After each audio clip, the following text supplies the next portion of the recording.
Généralement, on aime bien dire qu'il n'y a pas de chef de projet hein, quand on est en agile. Mais du coup, qui c'est qui gère le budget en Scrum? Bref, on a une question agile. Je suis Jean-Pierre Lambert, coach agile indépendant et j'anime Scrum Life, la chaîne YouTube qui parle des équipes IT, qui parle d'agilité, sans détour, sans tabou et avec humour. Et si c'est le genre de sujet qui vous intéresse, abonnez-vous. Donc c'est une question qu'on m'a posée en privé. En Scrum, comment et qui gère le budget? Effectivement, dans les affectations traditionnelles du chef de projet, il y a la gestion du budget, ou à minima le suivi du budget. En organisation agile, soit il n'y a pas du tout de chef de projet, ou alors il se retrouve dans une posture un peu particulière, on peut même avoir des conflits avec la dimension produit. Tout d'abord, que nous dit le Scrum Guide? Alors pour le coup, la notion de budget, elle est évoquée brièvement dans le Scrum Guide. On a, lors de la revue d'itération, la Sprint Review, il y a une chose, c'est la revue de budget. Elle doit en faire partie, elle doit y être. Donc là, si on pousse même un peu plus loin, on pourrait se dire, l'équipe Scrum fait le suivi de budget, et les stakeholders, les parties prenantes, voire même les sponsors, qui, elles, tient réellement l'argent, tient réellement le budget, et voilà, il y a une dynamique qui se crée. C'est une première réponse qu'on peut imaginer, qui est finalement assez cohérente au vu de ce qu'on lit dans le guide Scrum. Donc là, maintenant qu'on a dit ça, ça nous donne quand même des axes de réflexion, c'est intéressant. Maintenant, quand on va dans le dur, dans le concret, on se rend compte quoi? On se rend compte que l'équipe n'est pas forcément à l'aise de faire ce travail-là, que le sponsor, souvent, il a mieux à faire. Donc on va essayer de voir un peu plus dans le concret à quoi ça peut ressembler. Et là, ce qui est intéressant, finalement, il y a un peu deux grands cas de figure, c'est est-ce qu'on travaille pour nous-mêmes?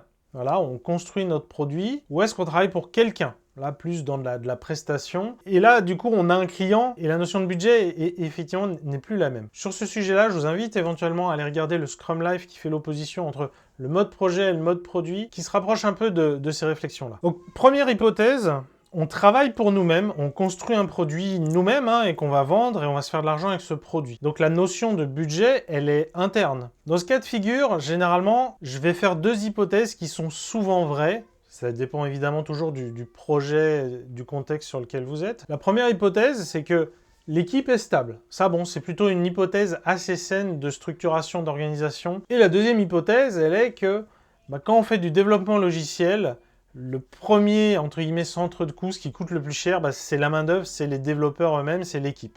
Et donc, quand on prend ces deux-là ensemble, finalement, le budget, ou en tout cas le coût que ça représente de développer un produit, il est quand même assez simple. C'est finalement, à chaque sprint, on a le salaire de chaque personne qu'on additionne. Et c'est le coût, littéralement, que représente chaque sprint. Donc le suivi est quand même assez simple. Les autres dépenses qu'on peut avoir sont quand même plutôt à la marge.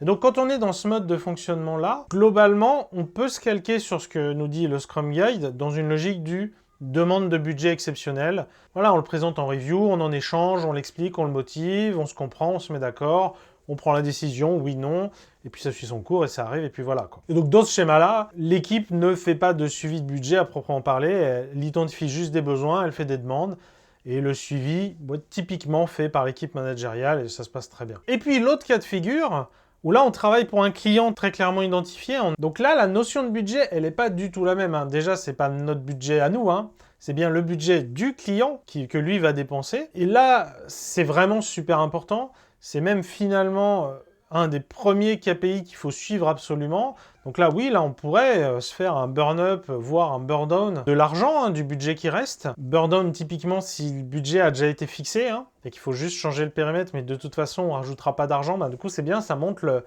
la conclusion du projet, comment elle arrive. C'est bien de l'argent du client qu'on parle. Et à chaque sprint, effectivement, on fait le calcul, qu'est-ce qu'on a dépensé, comment ça diminue, etc. On suppose évidemment dans ce cas de figure que le client, il va venir à la sprint review. Donc c'est le moment idéal aussi pour le montrer et pour en échanger. Voilà, on dépense votre argent à ce rythme-là. Donc elle voit on avance, est-ce qu'il faut en rajouter, est-ce qu'il faut qu'on change justement le produit qu'on est en train de construire, qu'est-ce qu'on fait, etc. Du coup, concrètement, qui fait le suivi? Là, ça va dépendre, ça va être très très très contextuel. Déjà, ça dépend si le product owner, il fait partie de l'entreprise qui fait la prestation, ou si elle fait partie du client. Ça va jouer du coup qui fait le suivi. Vous pensez quoi de ma réponse? Vous l'avez peut-être vécu, cette situation où il faut gérer le budget. Je serais assez curieux de savoir comment vous l'avez fait. Donc s'il vous plaît, un petit commentaire pour partager, retour d'expérience, qu'est-ce qui est le mieux, qu'est-ce qui marche pas. À bientôt, vous êtes mes plus grands fans!